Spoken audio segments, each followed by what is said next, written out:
क्या खूबसूरत नज़ारा है।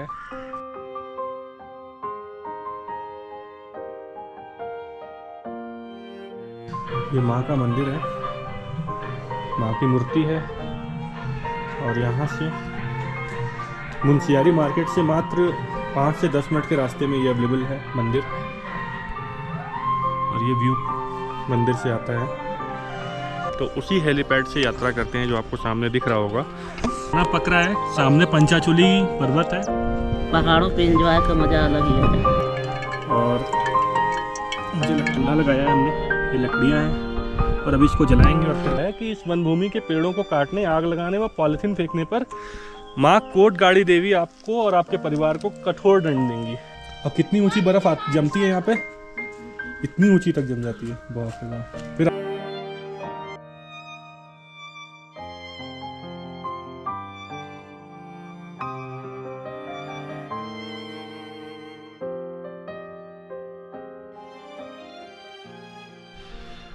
गुड मॉर्निंग दोस्तों, आज की सुबह मुंशियारी में और क्या खूबसूरत नज़ारा है।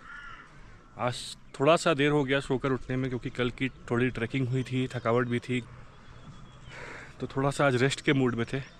और रात भर बारिश हुई है और सुबह का नज़ारा इतना लाजवाब जो आप देख रहे हैं पीछे मेरे, पूरा बादल और बर्फ़। कल रात में बर्फबारी भी हुई है ऊपर पहाड़ों पर, पूरी वाइट जो वॉश होता है वो हो गया है, वाइट वॉश हो गया एक तरह से पहाड़ ऊपर का जितना है, पूरी ग्रीनरी। और अभी का जो सीन है वो बस महसूस करने के लिए देखिए आप कैसा है, बहुत ही लाजवाब लग रहा है। सामने वो पूरा जो रेंज है ये पंचाचूली का रेंज है, कभी बीच में खुल रहा है कभी बंद हो रहा है।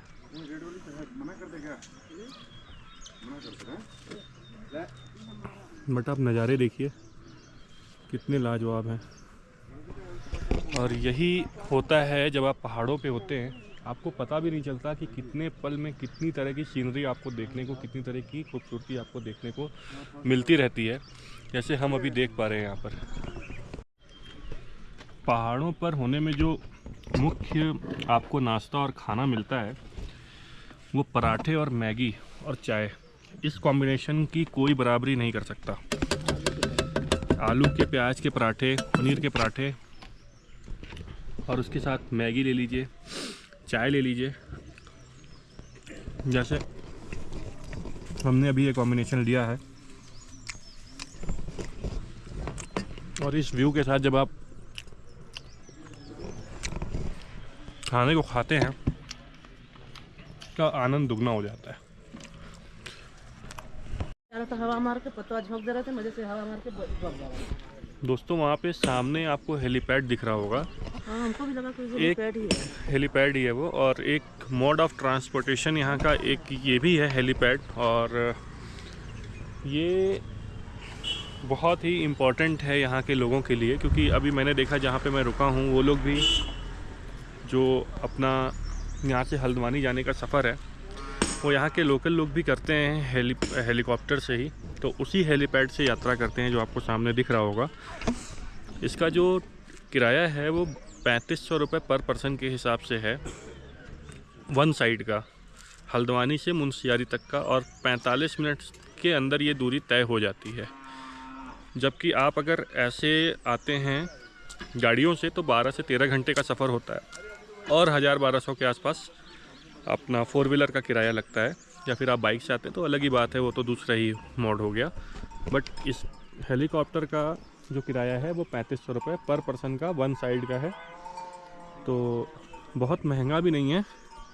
और अगर लंबी दूरी को कम समय में तय करना है तो एक बहुत अच्छा ऑप्शन है। अगर आपके पास समय कम है, आप जल्दी घूमना चाहते हैं, जल्दी पहुंचना चाहते हैं, तो आप इससे कर सकते हैं और थकावट से भी बच सकते हैं, क्योंकि बहुत लंबी, बहुत थका देने वाली जर्नी होती है हल्द्वानी से मुंशियारी तक आने की।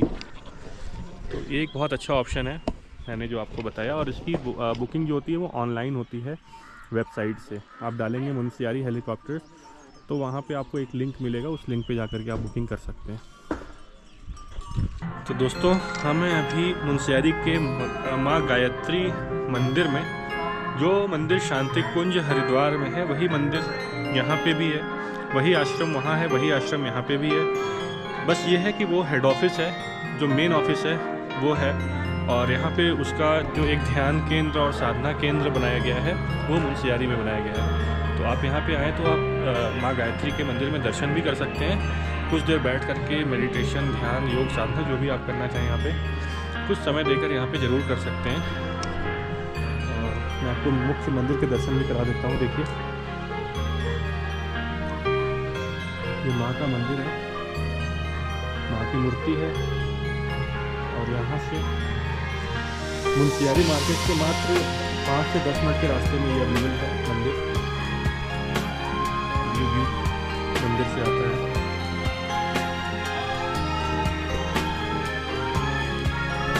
तो हम थोड़ा देर यहाँ बैठेंगे, थोड़ा सा ध्यान वगैरह करेंगे, मेडिटेशन, उसके बाद यहाँ से जाएंगे।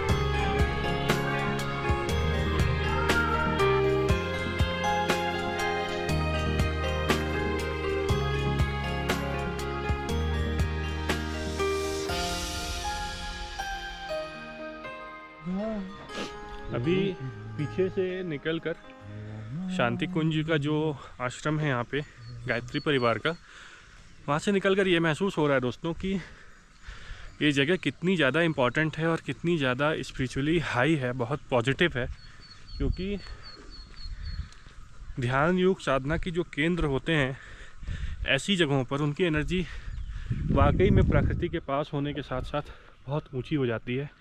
और कुछ ऐसा ही यहाँ पे मुझे भी महसूस हुआ अंदर जब मैं बैठा था मेडिटेशन के लिए। हिमालयाज़ बहुत आगे की चीज़ है।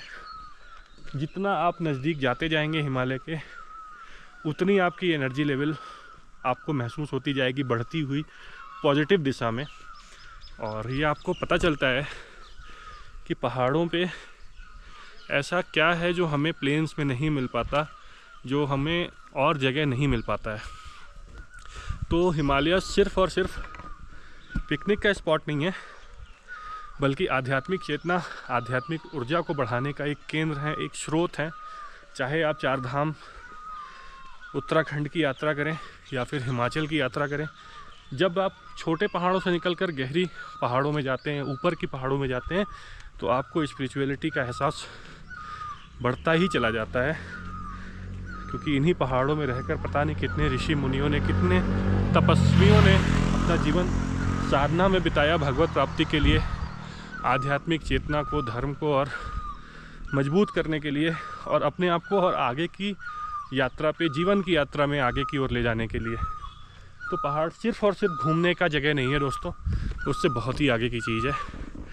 और जब आप इतने नज़दीक के पहाड़ों में घूमेंगे, हिमालयाज़ के पास, जैसे ये पंचाचूली के पास मुंशियारी में मैं हूँ, तो आपको ये चीज़ ज़रूर महसूस होगा।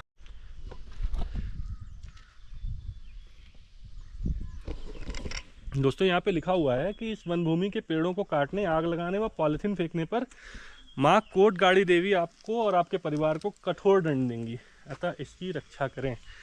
तो जो माँ कोटगाड़ी देवी का नाम लिखा है दोस्तों यहाँ पर, वो कुमाऊँ की अधिष्ठात्री देवी हैं, मुख्य देवी हैं माँ कोटगाड़ी देवी। वही इस पूरे क्षेत्र की रक्षा करती हैं। यहाँ की जो एक स्पिरिचुअल सबसे हाई एनर्जी है वो माँ कोटगाड़ी देवी की है। और जब मैं पिछली बार चौकोरी की यात्रा पे था कुमाऊँ की, तो चौकोरी में मुझे एक लोकल जो मिले थे वहाँ पर, उन्होंने मुझे बताया था माँ की जो महिमा है और कुमाऊँ में जो उनका स्थान है सबसे ऊंचा, उसके बारे में। वहीं चौकोरी से पास में ही माँ कोटगाड़ी का पहाड़ पर ऊपर जाकर मंदिर है, उनकी यात्रा होती है, दर्शन होता है। और बहुत सारी यहाँ पे जो लोकल कहानियाँ हैं वो बहुत प्रचलित है माँ की विशेषता को बताने के लिए। और जब आप जाएंगे कुमाऊँ की यात्रा में, तो ये देवी का नाम आपको हर जगह मिलेगा और इनकी जो महिमा है उसका वर्णन यहाँ के लोकल्स आपको बहुत चीज़ बताते जाएंगे। अभी मैं अचानक यहाँ पे देखा तो मैंने सोचा कि आपको ये बताता चलूँ। मैंने यूट्यूब पे एक छोटा सा वीडियो भी डाला है माँ कोटगाड़ी देवी के बारे में। वो वीडियो वहीं चौकोरी का ही है, जब उन्होंने मुझे ये सारी चीज़ें बताई थी। तो अभी मैंने नाम पढ़ा तो मैं आपको इसके बारे में थोड़ा सा, मुझे भी याद आ गया, रिकॉल हो गया, और मैंने सोचा आपको भी बताते चलूँ। दोस्तों पक्षियों की आवाज़ बहुत ज़्यादा है यहाँ पर। अब मैं आपको सुनाता हूँ, थोड़ा सुनिएगा ध्यान से।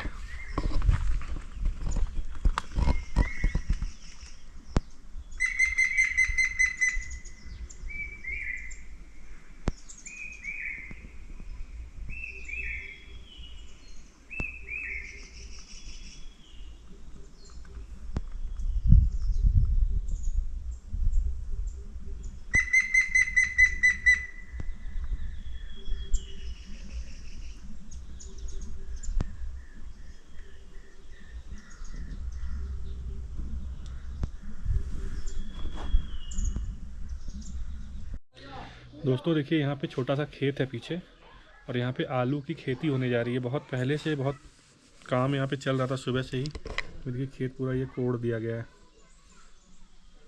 और वहाँ थोड़े थोड़े आलू रखे हैं। ये आलू निकाल रही हैं आंटी? नहीं, बो रहे हैं। अभी बो रही हैं? हाँ। अच्छा, अभी आलू बोया जा रहा है इसमें। अब पूरा आंटी पूरा मेहनत करती हैं, बहुत बहुत मेहनत करती हैं, बहुत काम करती हैं, पूरा जिम्मेदारी देखती हैं घर का। हम लोग को भी खाना बना के खिलाती हैं उसी बीच में। अभी देखिए खेत का पूरा काम कर रही हैं। कितना कठिन जीवन है, आपको सब कुछ खुद से करना पड़ता है, सिर्फ मार्केट के भरोसे नहीं रह सकते। नहीं नहीं जी।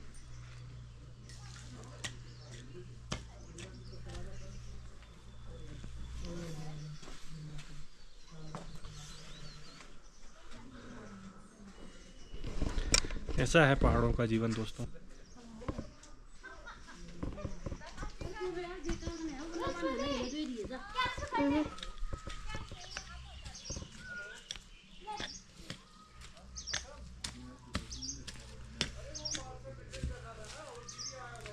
जब बर्फ पड़ जाती होगी आंटी तब तो यहाँ पे दिक्कत होती होगी, पूरा बर्फ हो जाता होगा इसमें। हाँ, बर्फ ही बर्फ लगा रहता है। खेत में भी हो जाती है? हाँ हाँ। उस समय कुछ बुआई नहीं होती होगी ना? नहीं, उस टाइम निकाल देते हैं आलू। पूरा आलू निकल जाता है। हाँ, निकाल देते हैं। अब कितनी ऊंची बर्फ जमती है यहाँ पे?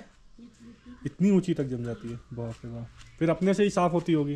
अपना करते हैं यहाँ तो, अपना साफ हो जाता है। आगे करते हैं, आगे का करते हैं खुद से। जहाँ चलते हैं ना वहीं करते हैं। सोचिए बर्फ के मौसम में कितनी दिक्कत होती होगी लोगों को। ये तो होम स्टे है, और ये देखिए सीढ़ी है, इसी सीढ़ी से चढ़ करके नीचे और ऊपर अंदर बाहर करना पड़ता है, जाना पड़ता है। वो मेड़ कटी हुई है, उसमें अभी बुआई होगी आलू की। दोस्तों मुनस्यारी के गांव में एक मैदान जैसा है, थोड़ा सा गांव से दूर, मुनस्यारी से 1-2 किलोमीटर आगे आकर, और ये जगह कैंपिंग के लिए बहुत अच्छी है। तो हम यहाँ पर आए हैं अभी, और अपना खाना आज यहीं पे बनाएंगे। पूरा सामान हम लेकर आए अपने साथ, सारा चीज़ खरीद करके लाए हैं। प्याज, लहसुन, अदरक, मिर्च और ये सब सारी चीज़ें। अगर आप वेज हैं तो आप वेज बना सकते हैं आकर यहाँ पर, और अगर आप नॉन वेजिटेरियन हैं तो आप यहाँ पे नॉन वेज भी बना सकते हैं। लकड़ियाँ वगैरह भी हमने सारी अरेंज की और लेकर आए हैं सब कुछ यहाँ पर। अपना शाम का खाना आज यहीं बनाने के लिए। अभी करीब समय हो रहा है 2-2:30 बजे का। सुबह हम महेश्वर घूम करके आए कुंड पे, और ये देखिए भोजन की शुरुआत बनाने की यहाँ पे हो गई है। मम्मी प्याज व्याज छिला जा रहा है, ये सब कुछ मसाले, ये तेल, ये सारा कुछ यहाँ पे तैयारी हो रही है।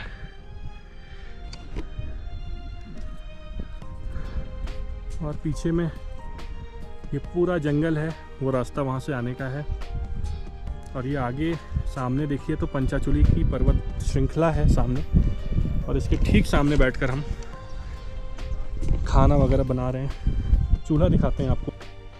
ये चूल्हा लगाया है हमने, ये लकड़ियाँ हैं, और अभी इसको जलाएंगे और फिर खाना बनाना शुरू करेंगे इस पर, और फिर आपसे बीच बीच में बातें भी करते रहेंगे। तो दोस्तों ये देखिए खाना पक रहा है, सामने पंचाचूली पर्वत है, और ये हमारा बर्तन है, कुकर वगैरह जो हम लेकर आए अपने साथ। लकड़ियां हैं, आग लगभग लग चुकी है। पत्तों के सहारे से आग लगानी पड़ रही है, क्योंकि पत्तों का ही सहारा है। पत्तों से आग थोड़ी थम रही है, क्योंकि हवा बहुत तेज़ चल रही है यहाँ पर। बट ठीक है, कोई दिक्कत नहीं है, आराम से हो रहा है। और अभी इसी कुकर में बनाएंगे अपना हम लोग खाना। वहाँ एक कढ़ाई भी पड़ी है सामने मेरे, आप देख सकते हैं शायद, मैं आपको दिखाता हूँ। ये देखिए यहाँ पे कढ़ाई कुकर पड़ा है। ऊपर का ये व्यू है, सामने पूरा पर्वत श्रृंखला है मेरे, पूरी पर्वत श्रृंखला सामने है। जितना मर्जी यहाँ एंजॉय करिए, जितना मर्जी बनाइए, खाइए और मस्त रहिए। तो दोस्तों आग पूरी तरीके से अब जली है जा करके इतनी देर के बाद, ये देखिए। और मुझे लगता है तेल भी अब गर्म हो चुका है लगभग। पत्तों का सहारा था, ये पत्ते बहुत काम आए। झोला था हमारे पास जिसमें हम सामान लेकर आए थे। मम्मी सामान तैयार हो गया पूरा? तो सामान भी लगभग तैयार है पूरा, और मसालों की भी क्वांटिटी देखिए ये अच्छी है यहाँ पे जो मिली है। लगभग सारे मसाले हैं उसमें। धूप बादलों में चली गई है, अंधेरा अंधेरा सा लग रहा है, लेकिन बहुत अच्छा लग रहा है। बहुत ही अच्छा लग रहा है। अब थोड़ी देर में प्रोसेस शुरू हो जाएगा, प्याज वगैरह पड़ना शुरू हो जाएगा खाने पे बनने के लिए। कैसा लग रहा है अम्मी, आनंद आ रहा है कि नहीं आपको? बहुत अच्छा एंजॉय लग रहा है। पहाड़ों पे एंजॉय का मज़ा अलग ही है। क्या क्या काटी हैं? पूरा तैयार हो गया सामान से। प्याज है, अदरक है, लहसुन है, मिर्चा है। मिर्चा ख़त्म नहीं है, मिर्चा और डालिए, इतने में क्या होगा, और डाल दीजिए मिर्चा।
रोटी और चावल बनकर आ गए हैं यहाँ पे।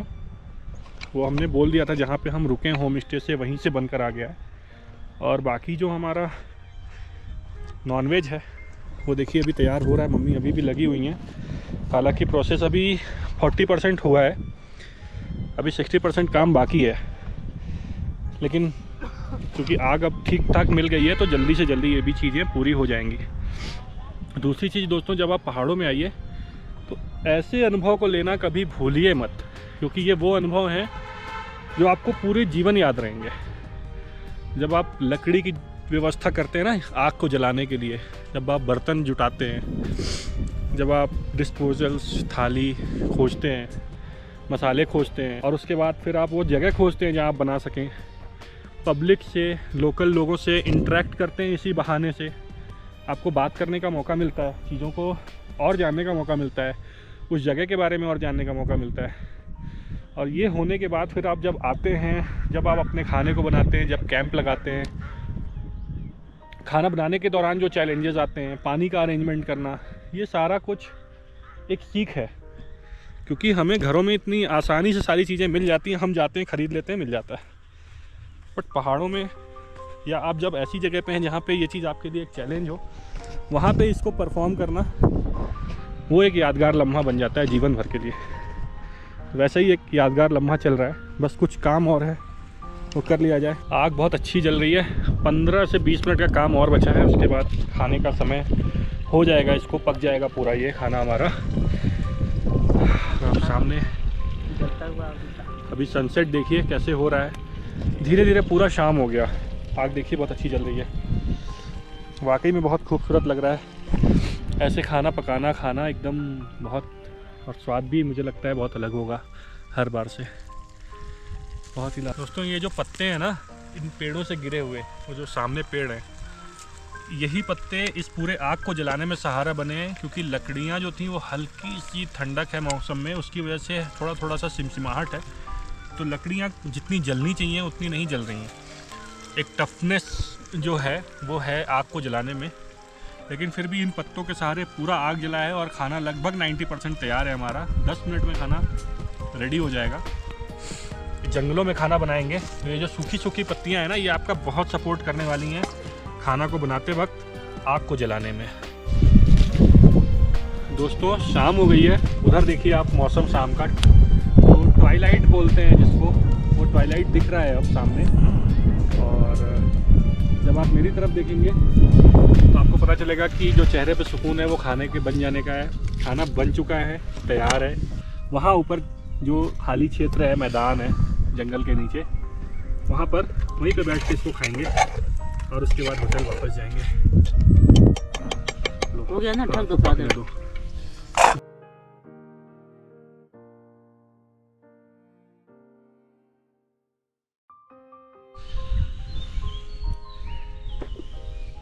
दोस्तों खाना तैयार है और लेकर चलते हैं इसको। आग अभी बुझानी बाकी है। आग को कभी भी जंगल में जलता हुआ छोड़कर नहीं जाना चाहिए। ये प्रिकॉशनरी है और ये ज़रूरी है।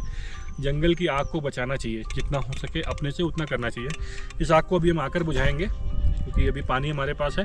खाना खाएंगे और फिर बुझाएंगे। तो आइए चलते हैं, खाना खाते हैं और उसके बाद फिर आपसे बात करते हैं। बंद करते हैं। और मम्मी खाना निकालिए फट से, खाना खाया जाए। खाना खाएंगे दोस्तों और उसके बाद होटल जाएंगे, आराम करेंगे, फिर आपसे बात करेंगे कल सुबह। थोड़ा सा सीन आपको और दिखा दूंगा जब मैं बैठूंगा तब। ये रोटी है, चावल है। खाना आप वेज बनाना चाहें, बाटी चोखा, दाल, सब्जी, पूड़ी, रोटी, मकुनी, जो कुछ भी सत्तू का बना सकते हैं। हमने नॉनवेज बनाया है। हम ये खाएंगे और खाकर आगे होटल को जाएंगे। बैठते हैं, खाना खाते हैं।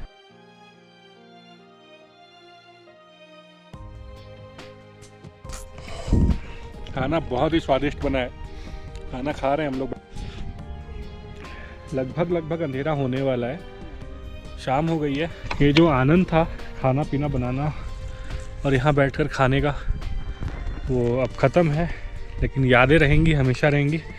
तो चलते हैं दोस्तों होम स्टे पर और शाम को यहीं पे अलविदा कहते हैं। Tata tata, bye bye, good night.